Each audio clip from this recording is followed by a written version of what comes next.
राधे राधे दोस्तों, आज हम आपको सुनाएंगे बैसाख माह में सुनी जाने वाली अमावस्या की व्रत कथा।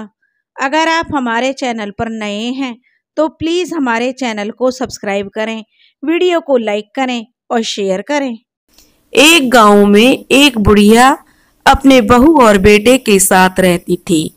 उसका बेटा परदेश में धन कमाने के लिए गया हुआ था, इसलिए सास और बहू दोनों अकेले ही रहती थीं और एक दूसरे की देखभाल करती थीं। सास बहू में बहुत प्यार था, बिल्कुल माँ बेटी के जैसे वो रहती थीं।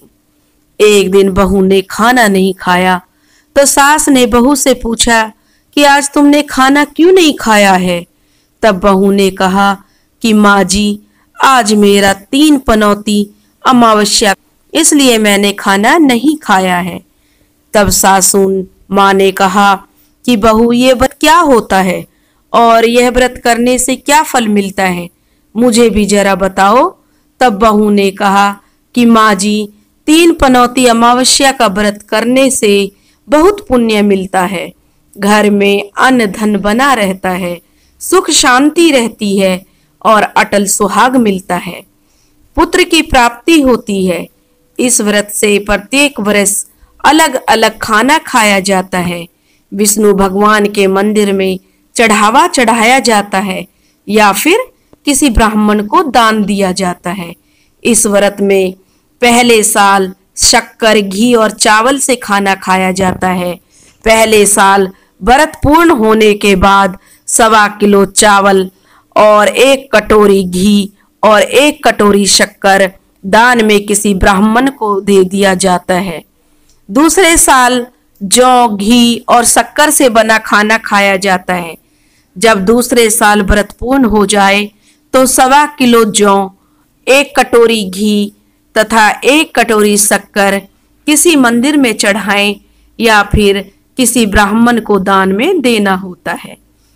तीसरे साल गुड़, तिल और घी से बने व्यंजन खाने चाहिए। जब तीसरे साल व्रत पूर्ण हो जाए तो आधा किलो तिल, गुड़ और 1 कटोरी घी किसी मंदिर में चढ़ाया जाए या फिर किसी ब्राह्मण को दान दिया जाता है। इसे ही 3 पनौती अमावस्या व्रत कहा जाता है। फिर बहू ने कहा कि इस व्रत का अगर संकल्प लेते हैं तो इसे पूरा करना जरूरी होता है। अगर पूरा नहीं कर सकते हैं तो सास बहू में झगड़ा और घर में अशांति आती है। तब सास ने बहू से कहा कि बेटी, मेरी तो उम्र हो गई है, लेकिन तुम यह व्रत करो। और बहू यह व्रत आरंभ कर देती है।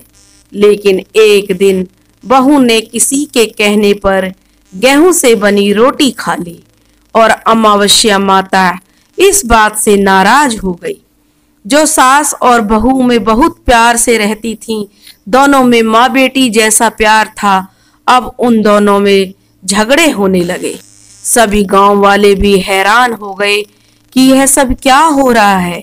सास अपनी बहू से उल्टा सीधा ताहने देने लगी और बहू अपनी सास से लड़ने झगड़ने लगी।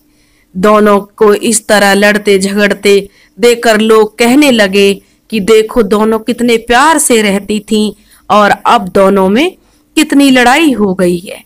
एक दिन सास ने अपनी बहू से ताना मारा कि जब से हमारे घर में बहू बन के आई है, तब से हमारे घर की लक्ष्मी ही चली गई है। तुम तो हमारे लिए शुभ नहीं हो, तुम्हारे कारण हमारे घर में कलेश और शांति चली गई है। अशांति का माहौल हर वक्त घर में रहता है। अब बहू को यह बात लग गई और वह अपनी सास से कहने लगी कि मैं आपके घर के लिए अशुभ हूं, तो ठीक है, मैं आपके घर से चली गई है, मेरी वजह से लक्ष्मी चली गई है, मैं इतनी अशुभ हूं। दोनों सास बहुओं में झगड़ा होने लगा।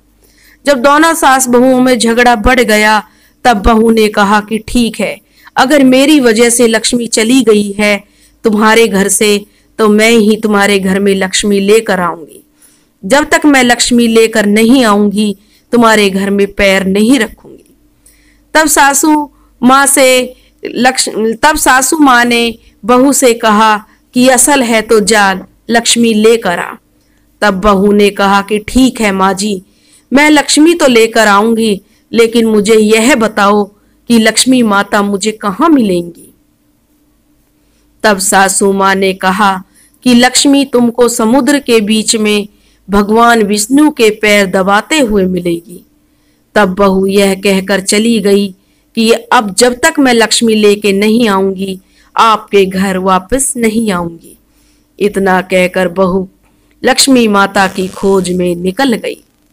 जब बहू लक्ष्मी को खोजने के लिए निकलती है, तब उसे बीच रास्ते में एक गाय मिली। वह बहू से पूछती है कि बेटी तुम कहाँ जा रही हो। तब बहू ने कहा कि हे गाय माता, मेरी सासू मुझे कहती है कि मेरे आने से उनके घर में अन्न धन की कमी हो गई है और उन घर की लक्ष्मी चली गई है, तो मैं लक्ष्मी जी को लेने जा रही हूँ। तब गाय माता ने कहा कि बेटी, अगर तुम जा ही रही हो तो भगवान विष्णु से लक्ष्मी जी को लेने जाओगी तो भगवान विष्णु भी आपको लक्ष्मी जी के पास में, तो भगवान से मेरे बारे में भी पूछ लेना। तब बहू बोलती है कि ठीक है गाय माता, बताओ मैं आपके बारे में क्या पूछूं। तब गाय माता बोलती है कि बेटी, मेरा जब भी बछड़ा होता है वह मर जाता है, जिंदा नहीं रहता। तुम भगवान से पूछ लेना कि मेरे साथ ऐसा क्या हो रहा है, मैंने ऐसे कौन से कर्म किए हैं जो मेरे साथ मेरी संतान नहीं रहती है। बहू बोली ठीक है गाय माता, मैं आपके बारे में जरूर पूछ लूंगी, और यह कहकर फिर आगे चल देती है। आगे चलते चलते बहू को एक घोड़ी मिलती है जिसके गले में घंटी बंधी हुई होती है। घोड़ी ने भी कहा कि बेटी तुम कहाँ जा रही हो। तब वह घोड़ी से कहती है कि मेरी सास मुझे अशुभ कहती है, मेरे आने से उनके घर की लक्ष्मी चली गई है, मैं लक्ष्मी माता को ढूंढने जा रही हूँ। तब घोड़ी कहती है बेटी, मेरे दुख का कारण भी भगवान से पूछ लेना। तब बहू ने कहा जरूर पूछ लूंगी, और यह बताओ कि तुम्हें क्या दुख है। तब वह घोड़ी कहती है कि मेरे गले में यह पट्टा बंधा हुआ है, मैं इससे बहुत दुखी हूँ। आगे जाते ही बहू को एक अंधा और बहरा बुजुर्ग मिलता है। वह भी बहू से अपनी समस्या भगवान से पूछने के लिए कहता है। तब बहू उसकी समस्या भी भगवान से पूछने को कहकर आगे बढ़ जाती है। आगे चलते चलते बहू को एक बूढ़ी औरत मिलती है जो हाथ और पैर से अपाहिज होती है। वह भी बहू से कहती है कि बेटी तुम कहाँ जा रही हो। तब बहू कहती है कि मेरी सास मुझे अशुभ समझती है, मेरे आने से उनके घर की लक्ष्मी रूठ कर चली गई है, इसलिए मैं लक्ष्मी को लेने जा रही हूँ। और तब वह अपाहिज औरत भी उससे कहती है कि बेटी अगर तुम्हें भगवान मिले तो मेरी समस्या भी जरूर पूछना। वह बहू कहती है कि ठीक है माँ जी, और वह फिर आगे चल देती है। अब चलते चलते बहू बहुत थक जाती है और एक आम के पेड़ के नीचे बैठ जाती है। तब आम का पेड़ खुश होकर बहू से पूछता है कि बेटी तुम कहाँ से आई हो और कहाँ जा रही हो। तब बहू बताती है कि वह लक्ष्मी को लेने जा रही है। तब पेड़ भी अपनी समस्या भगवान से पूछने के लिए कहता है बेटी मेरे पेड़ पर लगे आम खट्टे ही क्यों होते हैं, इस बारे में भगवान को जरूर पूछना। तब बहू उसकी समस्या लेकर भी आगे बढ़ जाती है। अब आगे जाते जाते बहू को एक नदी मिलती है। वह बहू को बताती है कि तुम भगवान से पूछना कि मेरी तलाई में का पानी इतना मैला क्यों है, कोई भी इसे नहीं पीता है।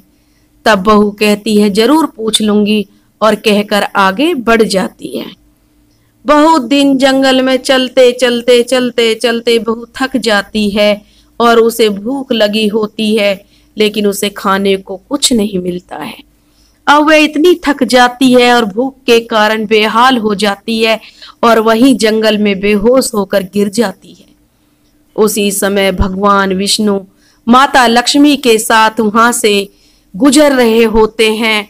तब माता लक्ष्मी विष्णु जी से कहती है कि हे नाथ, यह आपकी बहुत बड़ी भगत है, आप इसके दुखों का निवारण करो। तब भगवान विष्णु कहते हैं कि इस संसार में बहुत जीव दुखी हैं, सभी को अपने कर्मों का फल भोगना होता है। उनको किस कर्म का फल भोग रहे हैं, किस किस के दुख का निवारण करूं। तब माता लक्ष्मी ने विष्णु भगवान से विनती की और कहा कि वह भूखी प्यासी है और इसे अगर यहाँ ऐसे ही छोड़ दिया तो जंगली जानवर उसे अपना शिकार बना देंगे। माता लक्ष्मी की बात सुनकर भगवान विष्णु एक साधु का भेष धारण करते हैं और बहू के पास पहुंच जाते हैं और उसे होश में लाते हैं। जब बहू होश में आती है तो साधु के वेश में भगवान उससे पूछते हैं कि वह यहाँ क्यों आई है और कहाँ जा रही है।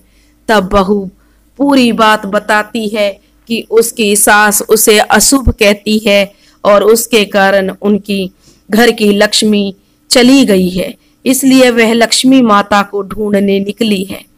उसकी बात सुनकर भगवान विष्णु और माता लक्ष्मी प्रकट होते हैं और उनके साथ अमावस्या माता भी प्रकट होती है। बहू उनके चरणों में गिरकर वंदन करती है, बार बार नमस्कार करती है और अब उनके चरणों में गिरकर कहती है, मैं तो धन्य हो गई जो मुझे भगवान के साक्षात दर्शन हो गए। अमावस्या माता बहू को कहती है कि बेटी, तूने मेरे व्रत को खंडित किया है, इसी की सजा मिली है तुम्हें, लेकिन अब मैं तुम्हें माफ करती हूँ और तुम घर जाओ। तुम्हारा घर अन्न धन से संपन्न होगा, तुम्हारा घर सुंदर महल में बदल जाएगा और तुम्हारी सभी मनोकामनाएं पूरी होंगी। इस पर बहू कहती है कि मुझे रास्ते में गाय मिली है और जो भी उसको मिलते हैं उन सब के बारे में वह भगवान से बोलती है कि उन सब का दुख भी दूर करो और उसके पश्चात जो रास्ते में मिले उनके दुख के निवारण के लिए विनती करती है। तब भगवान विष्णु बोलते हैं कि जो गाय मिली है तुमको का बछड़ा नहीं है, उस गाय ने कभी अपना दूध किसी को नहीं पिलाया है, इस वजह से उसके बछड़े जिंदा नहीं रहते हैं। अगर तुम उसका दूध पी लोगी तो उसके बछड़े जिंदा रहने लगेंगे। तब बहू घोड़ी के बारे में पूछती है कि उसका भी दुख दूर करो। तब भगवान विष्णु कहते हैं कि घोड़ी पिछले जन्म में आटा पीसने वाली महिला थी, वह किसी को आटा पीस के नहीं देती थी, इसलिए उसके गले में चक्की के पाट बंधे हुए हैं, तुम उसके पाट खोल देना, वह बिल्कुल ठीक हो जाएगी।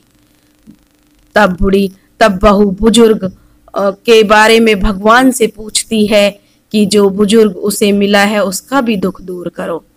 तब भगवान कहते हैं कि वह बुजुर्ग कभी भगवान के मंदिर नहीं गया और ना ही कभी उसने भगवान के भजन सुने, तुम उसको मंदिर ले जाना और भगवान के दर्शन करवा देना, वह ठीक हो जाएगा। तब बहु बुजुर्ग महिला जो अपाहिज थी उसके बारे में भी भगवान से उसका भी निवारण पूछती है। तो भगवान विष्णु कहते हैं कि जो बुजुर्ग महिला है उसने कभी भी अपनी जवानी में कोई दान पुण्य नहीं किया, इसलिए उसे यह सजा मिली है, तुम उसके हाथ से दान करवा देना तो उसकी विकलांगता दूर हो जाएगी। फिर बहू आम के पेड़ के बारे में पूछती है तो भगवान विष्णु कहते हैं कि उस आम के पेड़ ने कभी किसी बच्चे को अपने आम नहीं खाने दिए, इसलिए उसके सभी आम खट्टे हैं, तुम उस पेड़ का आम खा लेना, फिर उस पेड़ पर मीठे आम आएंगे। फिर बहू नदी के पानी के बारे में पूछती है, तब विष्णु भगवान कहते हैं कि जो नदी है तलहटी है नदी की, वो पिछले जन्म में देवरानी जेठानी थी, वह हमेशा झगड़ती रहती थी, इसलिए उसका पानी मैला है, तुम उसका पानी पी लेना तो उसका पानी शुद्ध हो जाएगा। बहू ने भगवान विष्णु माता लक्ष्मी और अमावस्या माता को नमस्कार किया और अपने घर को जाने के लिए निकल पड़ी। रास्ते में से जो जो मिलता गया उन्हें सभी समस्या भगवान के कहे अनुसार उनकी समस्या दूर करती चली गई। सभी उसे आशीर्वाद देते हैं और घर जाते ही उसका घर एक सुंदर महल में परिवर्तित हो जाता है तथा घर में अन्न धन भरा मिलता है। अब बहू सास से कहती है, सासू माँ आपने सच ही कहा था, मैं आपके लिए शुभ नहीं हूँ। मेरे जाने से ही आपके घर की लक्ष्मी आई है। अब आप यहाँ रहे, मैं मरने के लिए जा रही हूँ।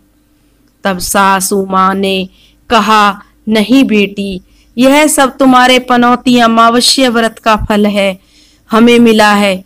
तुम यहाँ पर ही रहोगी, कहीं नहीं जाओगी। तुम तो मेरे घर की लक्ष्मी हो, तुम तो मेरे घर की लक्ष्मी हो, तुम्हारे कारण तो यह सब हुआ है। और सास बहू दोनों मिलकर रहने लगती हैं। बहू अपनी गलती के लिए अपनी सास से माफी मांगती है कि वह सब तो अमावस्या माता के नाराज होने के कारण हो रहा था। सास भी बहू की बातों को समझती हैं और एक दूसरे को माफ करके खुशी खुशी रहने लगती हैं। अब उनका बेटा भी परदेश से लौट आया और घर में यह सब देखा कि घर में कितनी तरक्की हो गई है, घर की जगह महल बन गया है, नौकर चाकर है, सब घर में अन्नपूर्णा माता का वास है, धन दौलत किसी चीज की कमी नहीं है। यह सब देखता है तो उसे अपनी आंखों पर विश्वास नहीं होता है, क्योंकि वह तो इसी दरिद्रता को दूर करने के लिए परदेश में पड़ा हुआ था कि वहां पर रहेगा तो कुछ कमाएगा। जब वह अपने गांव अपने घर आता है तो यह सब देखकर बहुत आश्चर्यचकित होता है। तब उसकी माँ उसे सब बातें बताती है कि कैसे 3 पनौती अमावस्या का व्रत करने से तेरी पत्नी ने यह सब व्रत का कमाल है, इसलिए माता लक्ष्मी की कृपा हमारे घर पर हुई है। 3 पनौती व्रत करने से सारे दुख दूर हो जाते हैं। इस तरह वे लोग खुशी खुशी रहने लगे। उसका बेटा भी बहुत खुश हो गया। 3 पनौती अमावस्या की पूरी कथा आज हमने आपको सुनाई है दोस्तों। जैसे माता लक्ष्मी उस बहू के घर आई, वैसे ही सबके घर आना, कहते सुनते हुंकारा भरते, सबकी मनोकामना पूरी करना। जो यह कथा कह रहे हैं और जो यह कथा सुन रहे हैं, उन पर माता रानी अपनी कृपा अवश्य बनाना। बोलो अमावस्या माता की जय, बोलो लक्ष्मी माता की जय, बोलो विष्णु भगवान की जय। दोस्तों, अगर आपको यह कहानी पसंद आई हो तो प्लीज हमारे चैनल को सब्सक्राइब करें, वीडियो को लाइक करें और शेयर करें। राधे राधे।